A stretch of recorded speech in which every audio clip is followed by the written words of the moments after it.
Let's make this gorgeous blue and white arrangement with these incredible peonies and blue hydrangeas. Hi, welcome to another video. The garden is blooming, peonies are in season, I'm in heaven. So today we're going to create this gorgeous full arrangement featuring these beautiful white peonies, blue hydrangeas from my garden, and all these little accent flowers from my garden in this classic blue and white vessel. So let's get started. So we're going to use all these really gorgeous materials. My hydrangeas are finally blooming, so we're going to use these beautiful blue hydrangeas. And I bought these white peonies from Trader Joe's, and they're just glorious. This is a variety called Festiva Maxima, and that's my favorite white peony. Now, for those of you who have not seen my video on how to purchase, process, and time peonies, please watch the video. It's important. Okay. I also purchased some white stock from Trader Joe's. I'm growing these beautiful blue, well, kind of purpley Veronica we're going to use as sort of a spiky element. I also am growing Dusty Miller. Look at the Dusty Miller this year. They're just beautiful. And we have a lot of volunteers this year in the garden. They are self-sowing. We have these beautiful lacy Love and Mist that self-sowed from last year. So we're going to use all these beautiful garden materials plus the peonies I purchased in this classic blue and white arrangement. I'm going to start with some greening in and hydrangeas. Hydrangeas I almost use as a greenery, as all of you know. So let's start with the hydrangeas. There's an assortment of blues here. Some are from an old hydrangea bush I have called Nico Blue, which is that baby blue. And then I have some bluish purple hydrangeas from the front garden, and these are some of the bluer ones. I use some purpley ones in another arrangement, but these are the bluer ones. So let's start with the hydrangeas. Kind of a little shorter and kind of set the lines of my arrangement.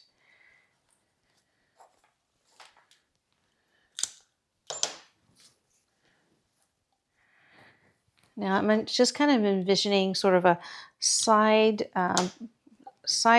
or centerpiece size for this arrangement. I'm not going to go very tall. We're just going to stay sort of low. Okay.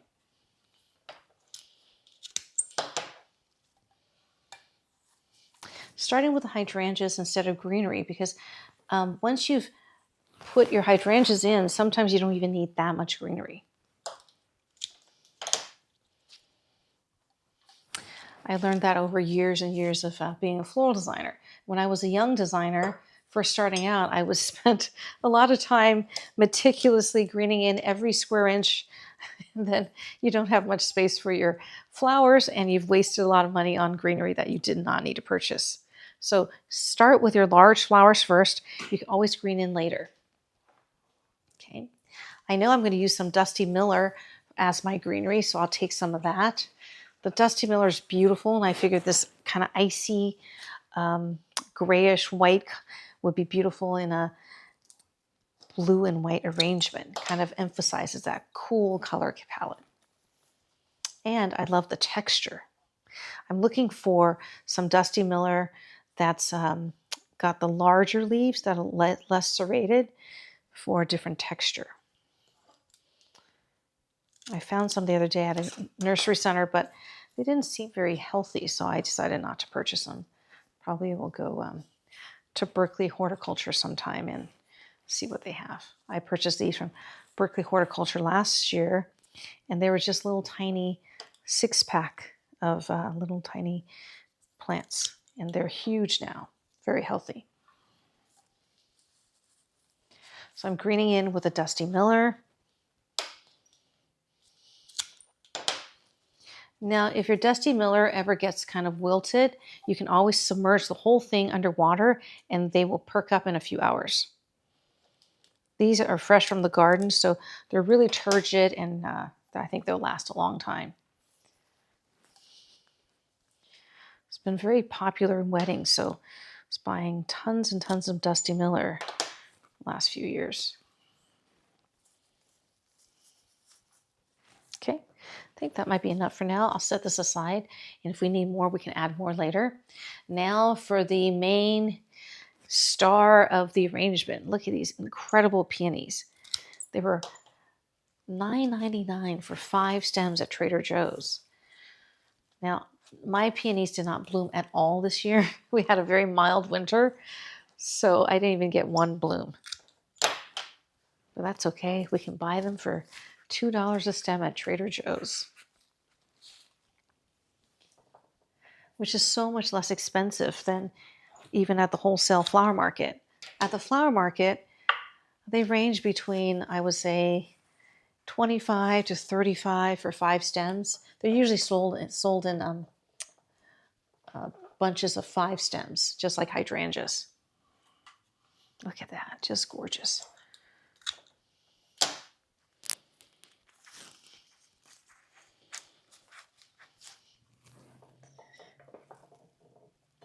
This one has a little bit of the stamen showing, which is really beautiful too. Almost like, looks like a tree peony. These peonies that we're using are herbaceous peonies, and there are tree peonies too. Tree peonies have these huge, even larger blossoms. Sometimes they're single, and you can see the stamens, and they're gigantic. Now, tree peonies do not need the winter chill to set blooms, and they're very expensive as a plant. You don't see a lot of them.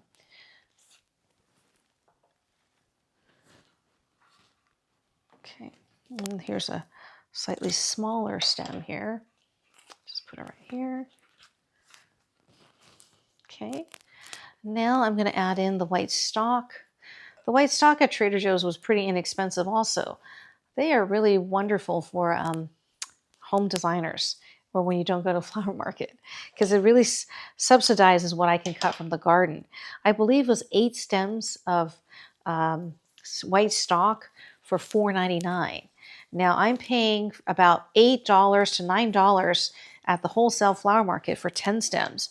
So Trader Joe's is great. And I've noticed that Trader Joe's stock lasts twice as long than the flower market. I don't know why. Maybe this vendor they're purchasing from cuts it really fresh. They seem to last really, really long. The stock is usually not a very long-lasting flower. Okay. It's one of my favorite flowers to use sort of as an accent to give it a little bit of interesting texture. They're kind of neutral, I would say. I kind of use them interchangeably with snapdragons. Snapdragons have more of a pointed tip, so it will be a little bit more prominent in your arrangements than stock. And stock also comes in a lot of great colors. And I love the white though. And then that little bit of green tip is really great. Now, often when I do arrangements where I'm not using greenery, I'll find materials that have a little bit of fresh green in them, because somehow that little tiny bit of fresh green makes your arrangement look, I don't know how to explain it, like fresher. There's like a pop of freshness to it. I like the Dusty Miller, but I still sometimes like to have a hint of green in there. And you'll see when we use the Love and Mist later that that little bit of green will really come through. Okay, I think I'm done with the stock. And I'm just doing a very sort of symmetrical, rounded, mounded arrangement, or at least oval mounded arrangement today.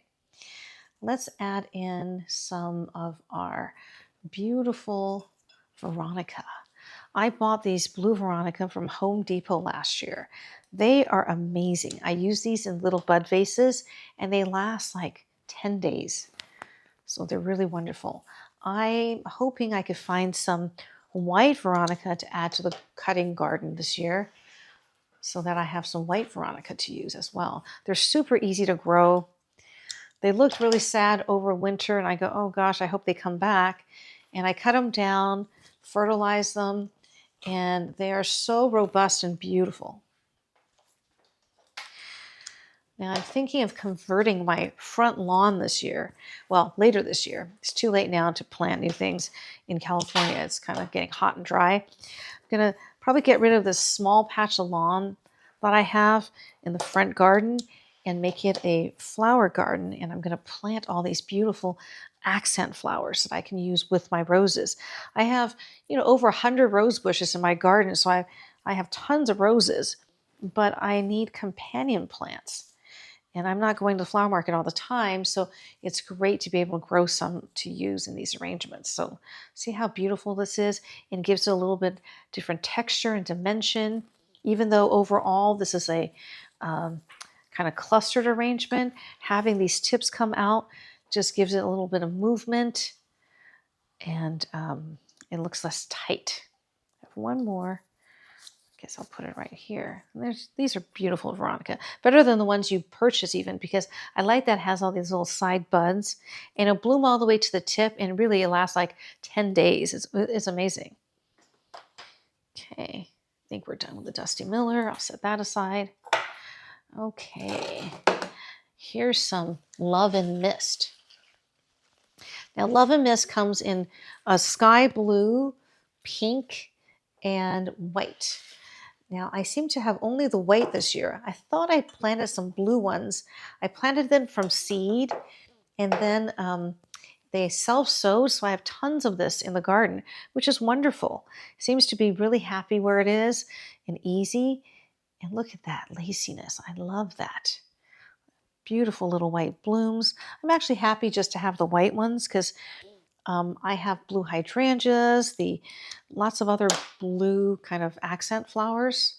I don't really need the blue. I have Tweedia, which is another beautiful plant material.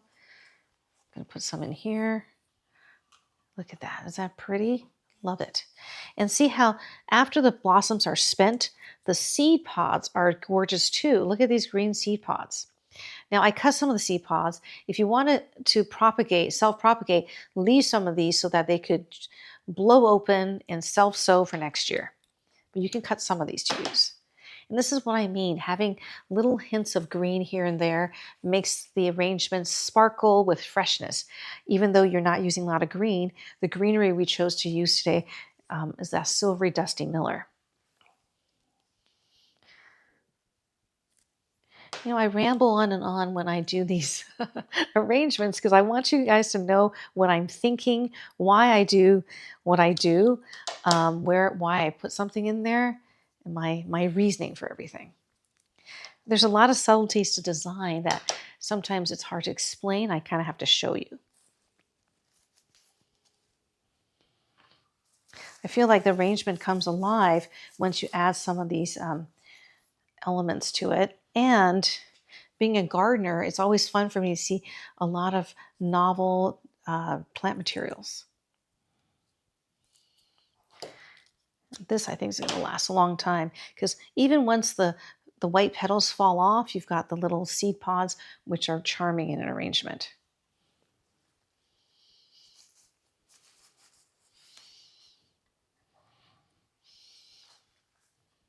Okay. It was so exciting this year when I saw this, just a little bit of this frilliness come up on the ground. I said, oh my gosh, my Love and Mist has self-sowed. Well, I'll let you know next year if they become a nuisance in the garden. We've got too much of it. I wish, right? High class problems that would be. Okay. Don't want to go too crazy because I still want this to be a very lush and full arrangement. Sometimes when you go overboard with a filler, it becomes kind of weedy. But because we have these really large anchor flowers like the large hydrangeas and the large peonies, you can you're able to add a little bit more of the frilly accent flowers without this arrangement starting to look messy and weedy. It's all about proportions, right?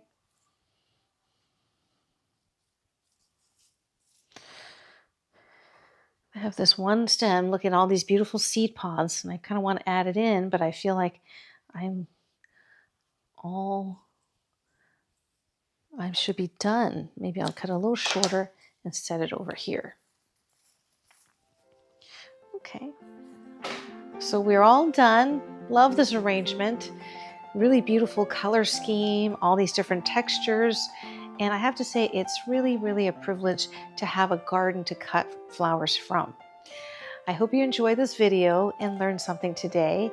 As always, please like and subscribe, and I will see you in my next video.